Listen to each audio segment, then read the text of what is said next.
Dan juga kami mohon para pendukung pasangan calon untuk tetap tenang. Kita beri kesempatan untuk masing-masing calon bisa fokus dan konsentrasi bertanya serta menjawab pada malam hari ini.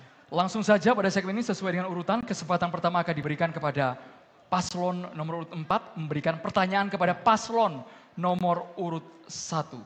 Sekali lagi, paslon nomor urut 4 memberikan pertanyaan kepada paslon nomor urut 1, waktu 1 menit dimulai saat berbicara. Baik, tadi disampaikan bahwa saya menyetujui desa jumlahnya ditambah. Bantuannya 500 juta. Pertanyaannya adalah saat ini Provinsi Jawa Barat itu mengalami penurunan pendapatan. Jumlah anggarannya kurang lebih dari 36 triliun, hari ini hanya sekitar 30 triliun. Apakah dengan jumlah desa ditambah dan kemudian bantuannya 500 juta, memiliki kecukupan fiskal atau tidak kalau kegiatan itu dilaksanakan di APBD Provinsi Jawa Barat? Itu yang pertama. Yang kedua, di mana letak aspek keadilannya? Karena desa di Jawa Barat ada yang penduduknya 150.000, ada yang penduduknya 3.000. Bagaimana ruang keadilan antara desa yang berpenduduk 150.000 dengan yang 3.000, sedangkan bantuannya sama-sama 500 juta. Kerangka dasar ini yang barangkali saya sampaikan. Baik. Cukup? Baik, kami persilakan paslon nomor urut 1 untuk menjawab. Waktunya 1 menit, dimulai ketika Anda berbicara. Kita berbicara masalah perbandingan. Ketika kita berbicara masalah perbandingan, tentu kita berbandingkan dengan Jawa Timur dan Jawa Tengah. Sebagai contoh, Jawa Timur itu memiliki jumlah kabupaten kota 38. Sementara jumlah penduduknya 41 juta lebih. Dan mereka mendapatkan dana desa, ini dari kementerian ya, bukan dari Jawa Barat. Ini adalah 8 triliun lebih. Sementara juga Jawa Tengah dengan 41 kabupaten kota dengan jumlah desa 7 juta lebih, 7.000 lebih. Dengan jumlah penduduknya 37 juta lebih, dengan jumlah dana desanya 7 triliun lebih. Kita bandingkan di Jawa Barat hari ini kita penduduknya jumlahnya adalah 50 juta lebih. Sementara kita memiliki kabupaten kota hanya 27. Waktu habis Bapak. Kami persilakan kepada Cagup nomor urut 4 untuk langsung menanggapi waktu 1 menit. Silakan paslon nomor urut 4.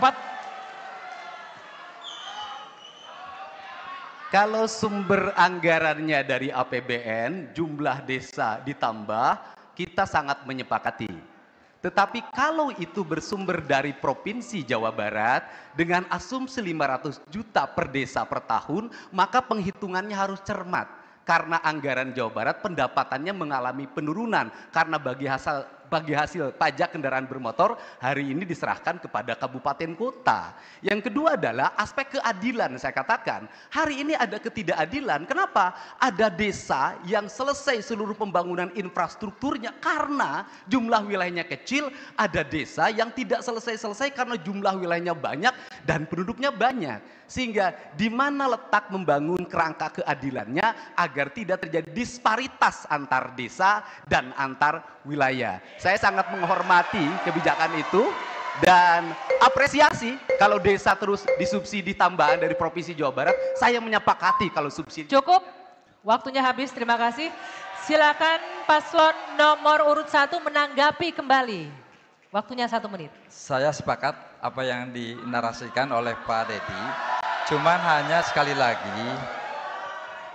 lagi kita ingin ada pemerataan.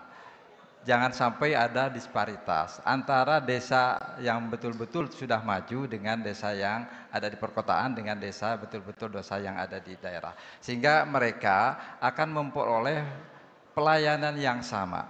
Kita tentu sebagai pemimpin, tentu sebagai Khodimul Ummah, sebagai pelayan masyarakat, tentu harus berusaha semaksimal mungkin untuk bagaimana mensejahterakan masyarakat yang ada di desa masing-masing dengan adanya pelayanan yang lebih terukur dan terarah. Ini menjadi soal bahwa kenapa kita memperbanyak adanya desa di Jawa Barat, ini sebagai bandingan dengan Jawa Timur, Jawa Tengah yang penduduknya jauh di bawah penduduk Jawa Barat. Itu saja yang ingin saya sampaikan. Terima kasih. Cukup. Baik, terima kasih. Selanjutnya kita akan dengarkan, ini sesi paslon 1 bertanya kepada paslon nomor urut 4, kepada paslon nomor urut 1, untuk bertanya langsung kepada paslon nomor urut 4 dengan waktu 1 menit. Silakan Bapak. Silakan paslon 1 bertanya ke paslon 4. Silakan. Waktu bertanyanya 1 menit. Mohon tenang Bapak Ibu semua. Silakan Bapak. Kami persilakan Bapak paslon 1 bertanya ke paslon nomor urut 4. Ya. Pertanyaannya adalah, mengingat kemiskinan di wilayah perbatasan seperti Cianjur Selatan mencapai 17%, di atas rata-rata provinsi 10,25%, apa langkah strategis Anda untuk menurunkan angka kemiskinan di wilayah perbatasan? Masih ada waktu? Cukup? Sudah. Sudah cukup. Silakan paslon nomor urut 4 dijawab, waktunya 1 menit. Kemiskinan di Cianjur Selatan, Garut Selatan itu terjadi karena keterisolasian wilayah. Karena terjadi keterisolasian wilayah, maka aspek akses transportasi yang menghubungkan mereka ke pusat kota, baik Bandung, Kabupaten Bandung maupun Cianjur itu sendiri harus dibuka dengan membangun jalan yang menghubungkan wilayah-wilayah pesisir selatan dan wilayah-wilayah pedalaman selatan dengan mempertimbangkan aspek-aspek lingkungan. Yang kedua adalah mendorong tumbuhnya aspek pengelolaan birokrasi yang berbasis digital sampai ke pedesaan. Mereka memiliki akses informasi yang kuat dan bisa menceritakan berbagai kemajuan dan kemakmuran serta berbagai alam yang indah di wilayahnya. Yang ketiga adalah ditingkatkannya bantuan dari pemerintah provinsi di daerah-daerah yang terisolir dengan meningkatkan anggaran desanya agar infrastrukturnya semakin baik. Inilah Waktu habis Waktu Bapak. habis. Baik, terima kasih. Selanjutnya paslon nomor urut 1 untuk menanggapi, waktu 1 menit. Silakan paslon 1 untuk menanggapi. Ya, saya rasa dari jawaban paslon 4 ada yang terlewat.